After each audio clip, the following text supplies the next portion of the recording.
Hi, this is Larry Zoro. Nobody taught me this, what I'm about to share with you. I thought I knew everything until the big switch happened. The closest thing that I can come up to it scripturally is mentioned in Matthew 20, verse 16. So the last shall be first, and the first last. That principle has to do with people only, right? Well, no, not with what I'm about to share. A lot of people want to know, what does that mean? A good answer is that those who want to be first in the world will be last in the world to come. I would say so.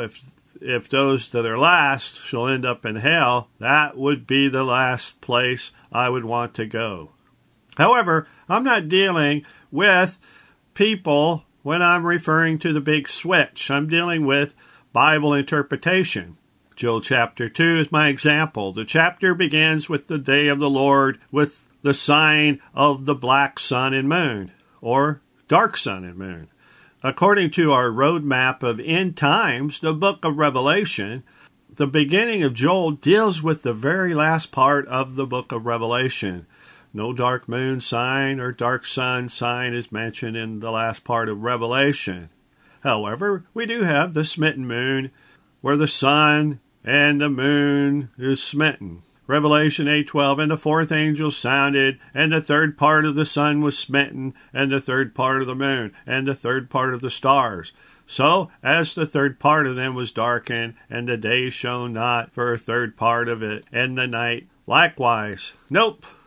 The sign of the smitten sun and moon is not the sign of the day of the Lord. Let's look at what it does say in Revelation 19:11. And I saw the heaven open, and behold, a white horse, and he that sat upon him was called Faithful and True, and in righteousness he doeth judge and make war. We have the warring Lord of hosts coming on a white horse with war on his mind. I believe that description of Christ as the warring king is the day of the Lord.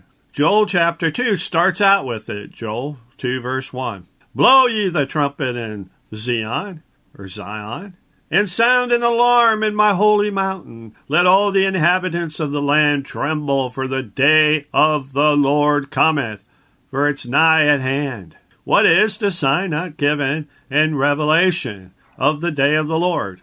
Joel chapter 2 verse 10.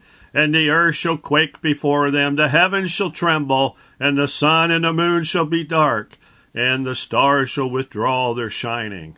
We find later on in the verses, like in Joel 31, that there's another moon and sun sign that precedes the day of the Lord, mentioned in Joel chapter 2, where the sun and the moon shall be dark and the stars shall withdraw their shining.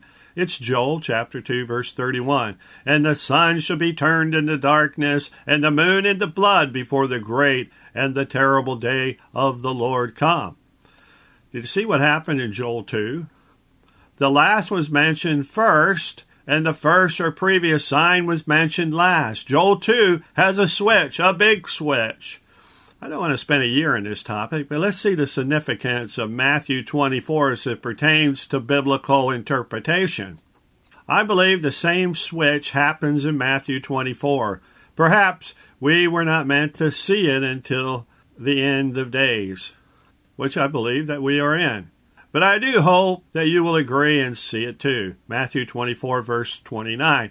Immediately after the tribulation of those days shall the sun be darkened, and the moon shall not give her light, and the stars shall fall from heaven, and the powers of the heavens shall be shaken. The sign of the day of the Lord is given. What happens in the next verse? Matthew 24, verse 30, and then shall appear the sign of the Son of Man in heaven, and then shall all the tribes of the earth mourn, and they shall see the Son of Man coming in the clouds of heaven with power and great glory. It sounds a lot like Revelation 19:11, doesn't it? And I saw heavens open, and behold, a white horse, and he that sat upon him was called Faithful and True, and in righteousness he doth judge and make war. Now ask yourself about Matthew 24, verse 29. What was the tribulation in those days?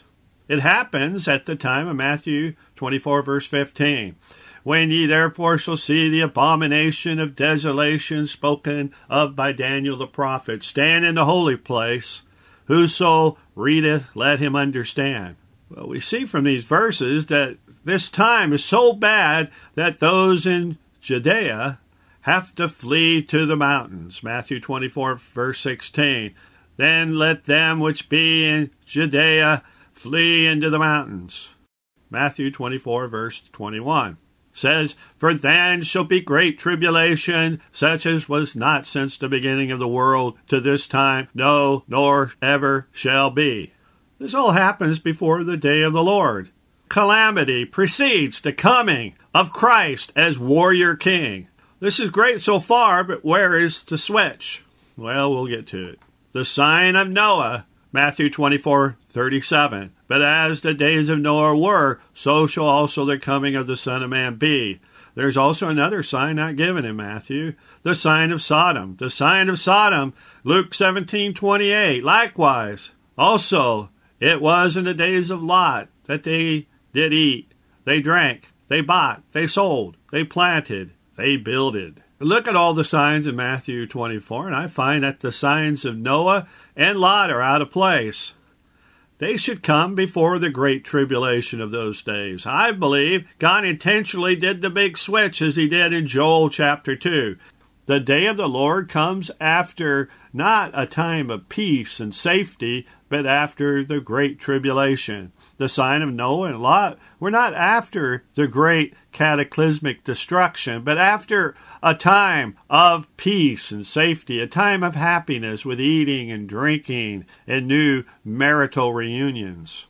Matthew 24, verse 38, For as in the days that were before the flood, they were eating and drinking, marrying, given in marriage, until the day that Noah entered into the ark.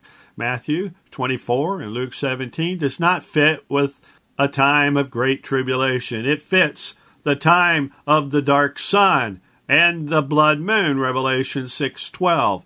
And I beheld when he had opened the sixth seal, and lo, there was a great earthquake, and the sun became black as sackcloth of hair, and the moon became as blood. It is important to get our sequence of events in the right order.